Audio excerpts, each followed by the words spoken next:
ஏதாவது டிஃப்ரெண்ட்டாக ஆனால் டேஸ்ட்டாக ஸ்நாக்ஸ் செய்யணும்னு நினச்சிங்கன்னா இந்த ஒரு ஸ்நாக்ஸை ட்ரை பண்ணி பாருங்கள். Hi friends, welcome and welcome back to my channel. இன்றைக்கி நம்ம பொட்டேட்டோ கட்லெட் தான் செய்ய போகிறோம். இது எல்லார் வீட்லேயுமே இந்த உருளைக்கிழங்கும் பெரிய வெங்காயமும் கண்டிப்பாக இருக்கும். இது மட்டுமே போதும் இந்த ரெசிபிக்கு. இப்போ இது செய்யறதுக்கு உருளைக்கிழங்கை நல்லா வேக வச்சு எடுத்துக்கலாம். நல்லா மசிகிற அளவு வேக வைக்கணும். ஒன்றும் பாதியமாவெல்லாம் இருக்கக்கூடாது. இந்த தோலெல்லாம் ரிமூவ் பண்ணிவிட்டு இதை நல்லா மசிச்சு எடுத்துக்கலாம். மசிச்சு எடுத்ததுக்கப்புறமா கட் பண்ணி வச்சுருக்கிற கொத்தமல்லி, பெரிய வெங்காயமும் சேர்த்திக்கலாம். பெரிய வெங்காயம் நல்லா சின்ன சின்னதாக கட் பண்ணி வச்சுக்கணும். இதை ஃபஸ்ட்டு நல்லா கலந்து விட்டுடலாம். அதுக்கப்புறமா தேவைக்கேற்ப உப்பு சேர்த்திக்கலாம். காரத்துக்கு தகுந்த மாதிரி மிளகாய் தூளும் சேர்த்திட்டு டேஸ்ட்டுக்கு கொஞ்சமாக மல்லித்தூளும் சேர்த்தி நல்லா இதை மிக்ஸ் பண்ணி எடுத்துக்கலாம். இதில் உங்களுக்கு தேவைப்பட்டதுன்னா கொஞ்சமாக சிக்கன் மசாலா வேணுனாலும் சேர்த்திக்கலாம். டேஸ்ட் நல்லாயிருக்கும். நான் அன்றைக்கி சேர்த்துல.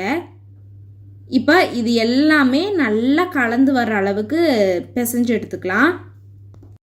இந்த உருளைக்கிழங்கு பிசையும் போது நல்லா மிக்ஸ் பண்ணி எடுத்துக்கணும். ஏன்னா உருளைக்கிழங்கு சில டைம் கட்டி கட்டியாக இருக்கும். அப்படியெல்லாம் இருக்கக்கூடாது. அது சாப்பிடும்போது நல்லா இருக்காது. நம்ம ஷேப் பண்ணும்போது அது ஷேப்பாக வராது. அதனால் நல்லா மிக்ஸ் பண்ணி எடுத்துட்டு இதை தனியாக எடுத்து வச்சிடலாம். அதுக்கப்புறமா ஒரு சின்ன பவுலில் கொஞ்சமாக கார்ன்ஃப்ளவர் மாவோ அப்படி இல்லைன்னா கோதுமை மாவாக இருந்தாலும் ஓகே தான், கொஞ்சமாக தண்ணியில் கரைச்சி வச்சுக்கலாம்.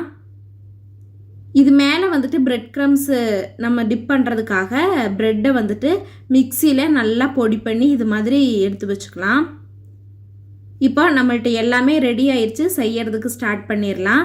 நம்ம ரெடி பண்ணி வச்சுருக்கிற இந்த பொட்டேட்டோ, இந்த பெரிய வெங்காயத்தோட மிக்ஸை எடுத்துட்டு பால் மாதிரி செஞ்சுக்கலாம். கையில் ஒட்டாமல் இருக்கிறதுக்காக கொஞ்சமாக ஆயில் அப்ளை பண்ணிக்கலாம். இப்போ இதை நமக்கு எந்த ஷேப்பில் வேணுமோ அந்த ஷேப்பில் தட்டி எடுத்துட்டு ஃபஸ்ட்டு நம்ம மிக்ஸ் பண்ணி வச்சுருக்கிற கோதுமை அப்படி இல்லைன்னா கார்ன்ஃப்ளவர் மாவோட தண்ணியில் டிப் பண்ணிவிட்டு அதுக்கப்புறமா பிரெட் க்ரம்ஸ்லேயும் நல்லா டிப் பண்ணி நம்ம எல்லாத்தையுமே ரெடி பண்ணி வச்சிடலாம். இப்போ ரெடி பண்ணி வச்சுருக்கிற மிக்ஸ் எல்லாத்தையுமே ஃப்ரீசரில் ஒரு 1/2 hour வச்சு எடுத்தோம்னா நல்லா இந்த பிரெட் க்ரம்ஸ் எல்லாம் நமக்கு பொரிக்கும் போது உதிர்ந்து போகாமல் இருக்கும். இது மாதிரி நீங்கள் ட்ரை பண்ணி பாருங்கள். கண்டிப்பாக இது சூப்பராகவே இருக்கும். இப்போ நான் எடுத்தது எல்லாத்தையுமே ஃப்ரீசரில் ஒரு 1/2 hour வச்சு எடுத்துட்டேன். இப்போ ரெடி பண்ணுறதுக்கு ஸ்டார்ட் பண்ணிடலாம். இதை டீப் ஃப்ரை பண்ணுறதை விட இது மாதிரி தோசைக்கல்ல ஒரு 2 டேபிள் ஸ்பூன் ஆயில் சேர்த்திட்டு இந்த கட்லெட் நம்ம ரெடி பண்ணி வச்சுருக்கிறதையும் சேர்த்து ஃப்ரை பண்ணி சாப்பிட்டோம்னா சூப்பராக இருக்கும். ஏன்னா சில டைம் நம்ம ஆயிலில் ஃப்ரை பண்ணும்போது பிரிஞ்சு போகிறதுக்கு சான்ஸ் இருக்குது. இப்படி செய்யும்போது கட்லெட்டும் உடஞ்சி போகாமல் இருக்கும். இந்த மேலே உள்ள பிரெட் க்ரம்ஸ் எல்லாம் உதிர்ந்து போகாமல் இருக்கும். இப்போ நாளையுமே வச்சுட்டு இது 5 minutes சிம்மிலேயே வச்சு ஒன் சைடு குக் ஆனதும் இன்னொரு சைடு திருப்பி விட்டுக்கலாம். இன்னொரு சைடும் அதே மாதிரி 5 minutes குக் ஆனால் போதும். ஆயில் மட்டும் கம்மியாகும் போது கொஞ்சம் கொஞ்சமாக சேர்த்தி கொடுக்கலாம். இது மாதிரி ட்ரை பண்ணி பார்த்துட்டு எப்படி இருந்ததுங்கிறத மறக்காமல் கமெண்ட் பண்ணுங்கள். வீடியோ பிடிச்சிருந்தா லைக் பண்ணி சப்ஸ்கிரைப் பண்ணிக்கோங்க. தேங்க்ஸ் ஃபார் வாட்சிங். Bye bye.